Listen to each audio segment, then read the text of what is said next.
Matthew Stuckey here from Verity Baptist Church Philippines, just giving you a quick yearly missionary update. Actually, this will probably be longer than my normal missionary updates because I'm going to update you on basically the whole year and our different ministries and where we're going headed forward. And so as our ministries combined this in 2021, we had a total of 9,160 salvations. So it's been a great year, lots of salvations. And that amount has gone up and down depending on, basically the level of strictness of COVID and rules and things such as that. Recently, things have been going awesome because we just broke our salvation record for a week, this past week actually.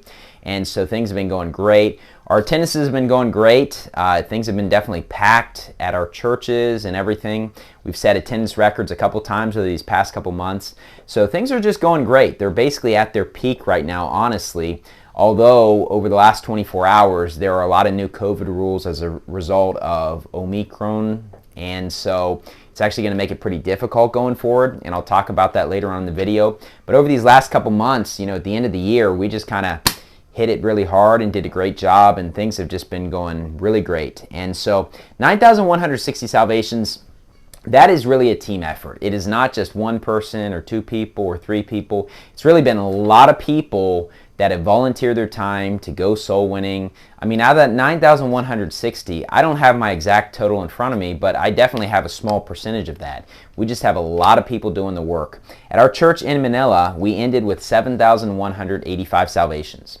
Obviously, that's the bulk of our salvations. And that's the church that we started over 3 years ago. We have services on Sundays and Wednesdays. We pretty much have a soul winning marathon every single non-working holiday. And so we also have all-day soul winning on Saturdays. A lot of people contribute. And we did have some months where our totals were more difficult because the rules were very strict. And then recently, though, they've really been picking up. But we ended with 7,185 salvations. As I said, our attendances have been going up quite a bit. Our top two attendances we've ever had have been over these last 6 weeks. And the other weeks were really high as well. So things have been going great. Our church in Pampanga, 790 salvations. This past week, we broke our record for salvations in a week. We had 52. And so things are going well there. We've had great salvations these last couple months. They've definitely been increased. Things were difficult for a while with the various rules and things such as that, but now things have loosened up, although they might be headed toward a more strict time period again. But overall, our attendances have gone up. They've been very good recently. Our salvations have been up, so things have been going really well. And that's, of course, the church that we started a couple years ago. And so then we also have our Bicol Bible Study Fellowship. So I want to talk about this one real quickly. Our salvations for the year were 597 salvations. This is a ministry that we started during the year. It wasn't around at the very beginning of the year. And it basically started because there was a lot of zealous people in Bicol going soul winning. So we basically kind of sponsored some soul winning events there. And, unfortunately, they didn't have a great church to be a part of. And so we just kind of figured, well, let's have them just meet together and listen to good preaching. And basically, it'll be underneath the wing of Verity Baptist Church Philippines. And they've been doing a great job, and they've seen some good attendances, had great soul winning and stuff like that. It's definitely a ministry we're looking to take to the next level in 2022. We're actually right now searching for a different church building to be in a more central and key location. So we're trying to be patient for the right fit. But they're doing a great job down there in Bicol, so continue to pray for that ministry. The most recent one we have is our Hong Kong Bible Study Fellowship. And so it's similar in the fact that there was no great church for the soul winners there to be a part of.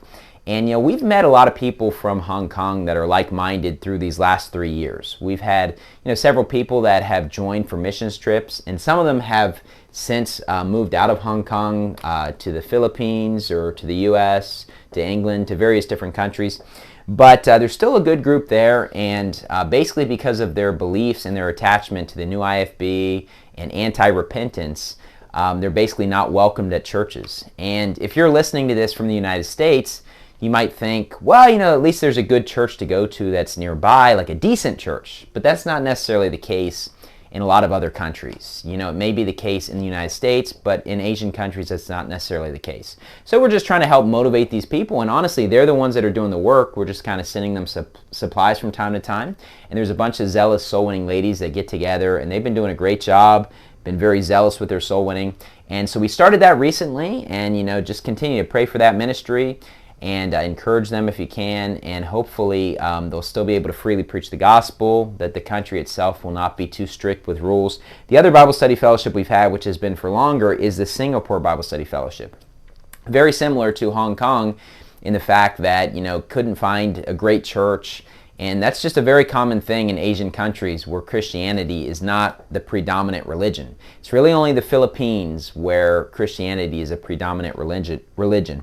And so they ended with 463 salvations. And honestly, they were getting a lot of people saved toward, I think, the beginning of the year. But Singapore has become an extremely strict country when it comes to COVID rules, and honestly the ability to preach the gospel has just been incredibly difficult. They just haven't been able to go out as much or meet together and things such as that. But you know what, I'm really encouraged by people that are in difficult situations that are still doing the work. So be in prayer for that ministry, be in prayer for that country, that they will loosen restrictions.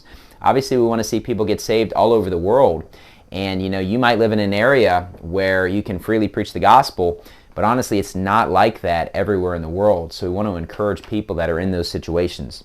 So between all those churches and ministries, we had a total of 9,160 salvations. And just to kind of give you a heads up, what I mean by a Bible study fellowship is basically there are areas where we're not necessarily at a point to officially start a church, or things are more in transition, but there's enough people that are there that don't have a good church that basically we want to try to motivate them and do everything we can to help encourage them with their soul winning. If a great church were to start there tomorrow, then we would just encourage them to join that church.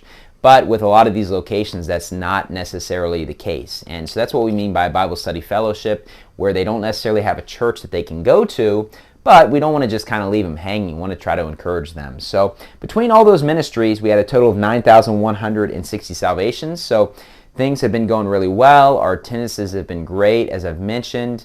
Currently in Pampanga on Tuesdays, we've been going through the book of Genesis, and so we're about a third of the way through Genesis right now.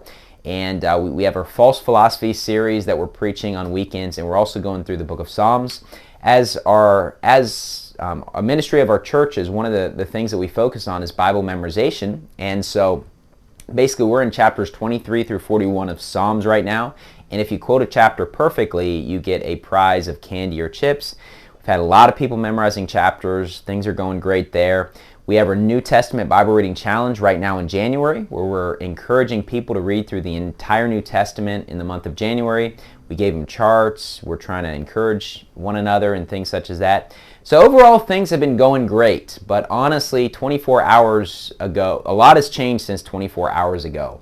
So when we came back from church, on Sunday night, all of a sudden we noticed all these cars that were lined up, and they had all these officers outside in Pampanga, and they were stopping people, and they were saying, hey, just to let you know, starting tomorrow, you must have a vaccine card to enter or exit, Angeles City. Now, at this time, I don't know exactly fully what that means, whether or not they're going to be incredibly strict with this or not.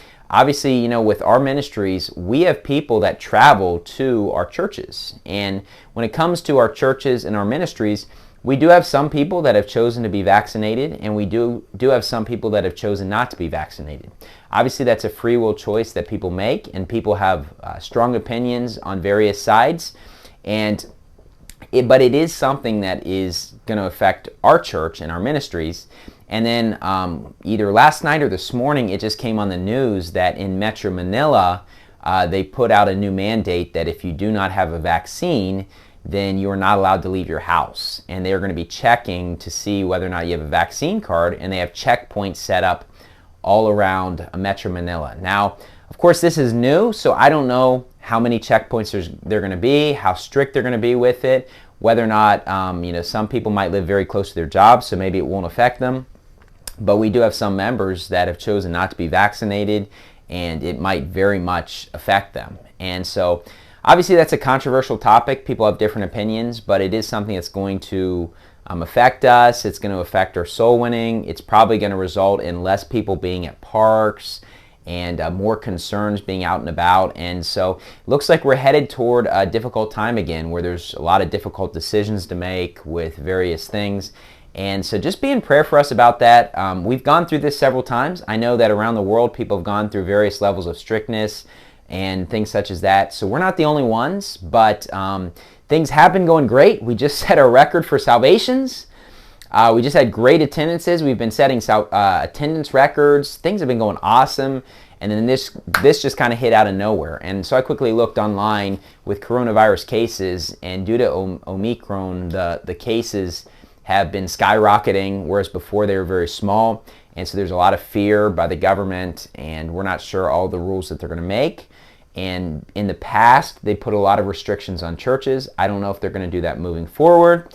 It's all really kind of up in the air. This is brand new to me. But that is our yearly missionary update. And so we did have over 9,000 salvations. And, honestly, we wouldn't have been able to do it without the support of our online listeners. Many people have donated to us. You've prayed for us. And we've had a lot of difficult situations to deal with. And those prayers are very important and helpful for us. We ask you to continue to pray for us and be involved in our ministry as best you can. And honestly, the prayers mean quite a lot. Or even just send us an email to encourage us. I always love reading those emails. It's always an encouragement when I know that our church and what we're doing here is helping encourage other people, and we can help edify one another. So anyways, thank you and God bless.